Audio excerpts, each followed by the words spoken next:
चलिए मीनल, अब आपके पास आते हो। आप योगा गुरु भी हैं, लाइफस्टाइल एक्सपर्ट भी हैं, हेल्थ एक्सपर्ट भी हैं। मीनल, ये बताइए कि डॉक्टर साहब ने ये तमाम बातें की कि पहली बात उन्होंने एक्सेस ऑफ एक्सरसाइज की बात की। उन्होंने कहा कि योगा, कई बार योग करने वाले लोगों को भी हार्ट अटैक हो जाता है। मैं स्पेसिफिकली अगर तमीम के केस में देखूं, उसके बाद हम एक जेंडर पर्सपेक्टिव से बात करेंगे, लेकिन तमीम के केस में आपको क्या समझ में आता है? मेरे जितने भी ये केसेस स्टडी किए और in fact I directly teach clients, तो मुझे ऐसा लगता है there is a very important factor nowadays which is a chronic stress. वो सिर्फ सेलिब्रिटीज या हाई फ्लाइंग क्लाइंट्स को नहीं, बेसिक लोगों को भी एक बहुत हाई लेवल ऑफ स्ट्रेस रहता है। और पहले कैसे होता था कि आपको एक दिन स्ट्रेस है, 2 दिन स्ट्रेस है, बट आजकल ऐसा हो गया है कि everybody is living with stress. It's like a chronic stress, मतलब आपको कल भी था, आज भी है, परसों भी है, तो you living day in day out with that stress. तो आपका वो जो कोर्टिसोल का लेवल है वो हमेशा ही हाई रहता है, which on one hand it compromises on all the other functions of your body। मतलब अगर आपकी बॉडी में फाइट एंड फ्लाइट हार्मोन हमेशा हाई रहेगा तो आपके बॉडी के बाकी फंक्शंस कॉम्प्रोमाइज होते हैं। That's one. And second is a slip disorder. अगर आपकी बॉडी में स्ट्रेस हाई रहता है तो आपको स्लीप डिसऑर्डर हो ही जाता है। मतलब जो एक पर्टिकुलर रेस्टफुल नाइट स्लीप है ना, जिसमें आपकी बॉडी रिकवर करती है, आपको वो नहीं मिल पाती है। So I believe these two are very important reasons. And on top of that आप सोचिए कि आपकी बॉडी ऑलरेडी मेंटल स्ट्रेस में चल रही है, आपका स्लीप डिसऑर्डर भी है, इट मीन्स कि आपकी बॉडी वेल रेस्टेड भी नहीं है। आपको उसके बाद there are so many factors in which you have to deliver. On top of that you get into a physical stress. जैसे डॉक्टर ने बोला that you are exercising, like he was a cricketer, तो obviously he was exercising. So this, even if वो अपनी limit में भी कर रहे होंगे ना, तो वो उसकी बॉडी की उतनी कैपेसिटी भी नहीं है to take that kind of overload, because I am using the word overload, because वो आपकी बॉडी ऑलरेडी एक कंटिन्यूअस स्ट्रेस में चल रही पर है। मीनल, ये चीजें तो देखिए, ये चीजें हम आम लोगों के बीच में अभी भी अगेन मेरा वही सवाल है जो डॉक्टर साहब से मैंने पूछा था। मैं अभी भी इस बात को लेके क्लियर नहीं हूँ। ये चीजें तो जो उनके आसपास के लोग हैं, एक्सपर्ट है, तो हम क्या ये माने कि क्रिकेटर पर कोई ना कोई प्रेशर रहा होगा? बिल्कुल। आपको क्या लगता है कि इनफैक्ट आई फील कि ये जितने भी सेलिब्रिटीज होते हैं, क्रिकेटर्स होते हैं और हाई लेवल पे लोग होते हैं, इनके ऊपर बहुत हाई लेवल का स्ट्रेस होता है। You seen cases of all these young CEOs getting the heart attacks. So they are taking so much more than a normal person while they are functioning in day out। तो उनके level of stress बहुत high रहता है। Understand कि उनके साथ एक पूरी टीम होती है जो उनका पूरा देख रेख रख रही होती है, but on top of that they are not someone who will talk about it openly कि मुझे स्ट्रेस हो रहा है।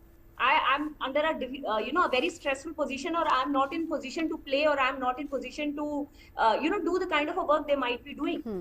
So I believe this chronic stress is very important। और आपका sleep problem, if your sleep cycle is not right, आपका sleep cycle सही नहीं चल रहा है, आपके body के again बाकी सारे functions compromised हैं, and that could be your the lung part, you could be your breath part, everything। and बिल्कुल। as doctor said right कि yes, मतलब yoga and all that is very helpful। मतलब आप mindfulness और प्राणायाम, breath work से सब चीजों को monitor कर रहे हैं। ठीक है।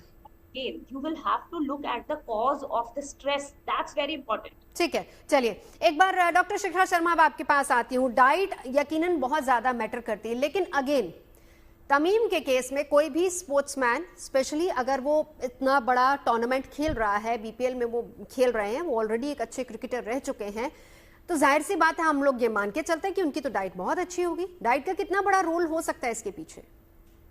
तो मैं यहाँ पे ना दो चीजों को हाईलाइट करना चाहती हूँ।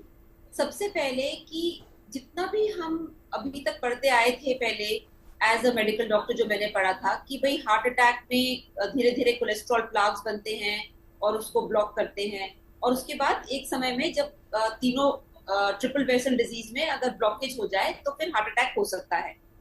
पैंडेमिक के बाद जो हार्ट की जो मसल है उस पर इम्पैक्ट पड़ा है, यानी कि जो मसल की जो अपनी जो कार्डियक मसल है उस पे पैंडेमिक के बाद इम्पैक्ट पड़ा है, और ये कई जगह इन्फ्लेमेशन से डायरेक्टली कोरिलेटेड है। यानी अब ये कई बार ब्लॉकेज की वजह से नहीं है, वो सीधे हार्ट की मसल की वजह से ही चेंजेस आए हैं। अब इसमें कितना वो ब्लड टेस्ट में आता है, कितना नहीं आता है, इस क्वेश्चन नंबर 1। नंबर 2, जितने भी स्पोर्ट्समैन की डाइट अभी तक जो दी जा रही थी उसपे सिर्फ जोर होता है प्रोटीन पे कि आप ज्यादा प्रोटीन खाएं, ज्यादा चिकन खाएं, ज्यादा एग खाएं, ज्यादा मीट खाएं। कहीं पे भी एंटी इंफ्लेमेटरी कंपोनेंट पे कहीं पे भी फोकस नहीं हो रहा। अभी भी अगर आप देखें, चाहे वो जिम हो चाहे कहीं और हो, वो खूब प्रोटीन खिलाते हैं, खूब भर के नॉन वेजिटेरियन फूड खिलाते हैं, मगर जो एंटी इंफ्लेमेटरी न्यूट्रिशन है जो होना चाहिए उसके बारे में बिल्कुल जिक्र भी नहीं होता। I think we have to understand कि पैंडेमिक के बाद लोगों की बॉडीज में एक परमानेंट चेंज आया है, और उस परमानेंट चेंज को मानते हुए कि जो हार्ट में अंदर जो इन्फ्लेमेशन है, अब वो सिर्फ ब्लॉकेजेस की बात नहीं हो रही है, हार्ट के अंदर इन्फ्लेमेशन है, और इसलिए एंटी इन्फ्लेमेटरी कंपोनेंट को, एंटी इन्फ्लेमेटरी न्यूट्रिशन प्लान को हमें अलग से इसको पढ़ाना चाहिए और समझाना चाहिए और प्रोपोगेट करना चाहिए, और खासकर उन खिलाड़ियों में जो कि बहुत ही हाई लेवल पे खेलते हैं। बिकॉज जैसे जब भी आप एक्सरसाइज ज्यादा करेंगे, और स्पेशली खिलाड़ी ओलंपिक या इस तरह के स्पोर्ट्समैन की लेवल पे, उनका मसल ब्रेकडाउन होता है, उनकी बॉडी में इन्फ्लेमेशन कई गुना ज्यादा होती है, because continuously when you do high level activity तो आपका मसल ब्रेकडाउन होता है, जिसको और रिपेयर वर्क बहुत तेजी से बढ़ता है। तो उनकी न्यूट्रिशन प्लान में एंटी इन्फ्लेमेटरी कंपोनेंट तो बहुत हाई होना चाहिए compare to even average people.